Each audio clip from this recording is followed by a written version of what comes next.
they've been breaking so many records this year under, Coach Bickerstaff. Like, he's just doing a great job. He kind of tripped me out last night because there's something about him, and I couldn't figure out why. He shaved his beard. It was throwing me off. I was like, man, he looks young. Like, what the hell's going on? I was like, oh, he shaved his beard. I was just like, he's fucking me up right now. He's having a blast, man. I'm loving it. Again, we're talking about the cohesiveness of the team. He's in the middle of all of it. Like the way he's even in the middle of the breakdowns and, cracking jokes with the guys and finding different ways to relate to different players. Like he's having a blast. And again, I'm going to keep, pushing on this. I wrote an article on clutchpoints.com.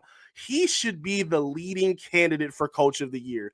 Leading candidate. I don't care what's happening in Cleveland. I don't care about what's happening in OKC. They inherited already winning products, which is fantastic for them. It does, mean a lot to keep them in winning situations, but to take the worst team arguably in NBA history and you have them in the sixth, approaching the fifth seed in the Eastern Conference, and it's not an impossible feat for them to do. I remember I wrote about it in the article when Tom Thibodeau won Coach of the Year a few years ago. He won because he elevated the Knicks from the 11th seed to, I think, the 4th or the 5th seed in the East. So that is night and day compared to what JB Bickerstaff is doing. He's coming in with a worse roster, a brand new situation, younger players, and he already has them in legitimate playoff contention. So I don't think it should be a question at this point. I mean, you know how voters are going to be. It's going to be, it's always an argument against Detroit, but I don't really see how you can argue against it at this point. What they have done and how he has turned this team around is absolutely sensational. Yeah, I mean, I saw the odds. I think it was on DraftKings. He was like number 3. My thing with Kenny Atkinson, I talked about this last week, is like, if you look back, Donovan Mitchell, Evan Mobley, and Darius Garland missed a hell of a lot of games last year. And I think the reason why they're the number 1 seed in the Eastern Conference isn't solely because, Kenny Atkinson, like, solved the puzzle. Mm-hmm. They're healthy. They're playing games. Like, JB didn't really have that luxury last year. Right. They still had a good season. They were one of the very few teams that actually got a game against Boston in the playoffs. I think Cleveland was just a little bit impatient. They're in a win now mode, which I understand. I get.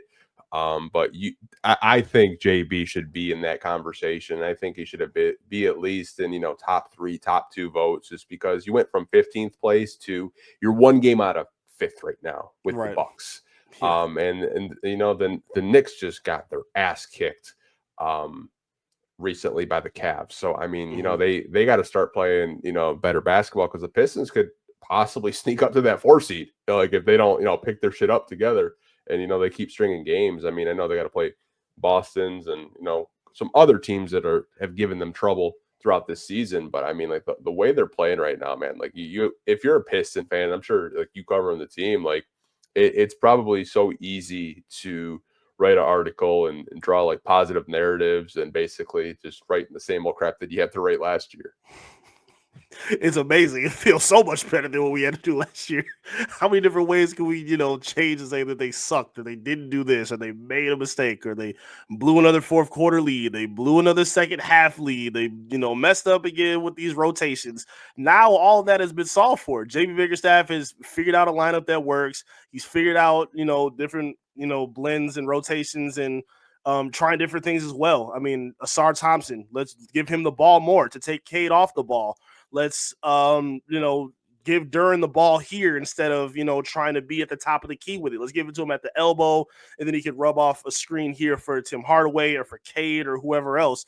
And again, to do it without your second best player, to do it with a bunch of scrap pieces that nobody thought was going to be looked at as foundational building block guys. Like, nobody looked at Tim Hardaway Jr., Tobias Harris, or Malik Beasley as guys that can be around for the foreseeable future. Their contracts clearly state that. They're on 1-year or 2-year deals. So, like, knowing that he's able to do that, elevate Cade to an all-star level, have Ivy playing the best basketball of his career during the same thing, like, it just means so much, man. It doesn't seem like a fluke.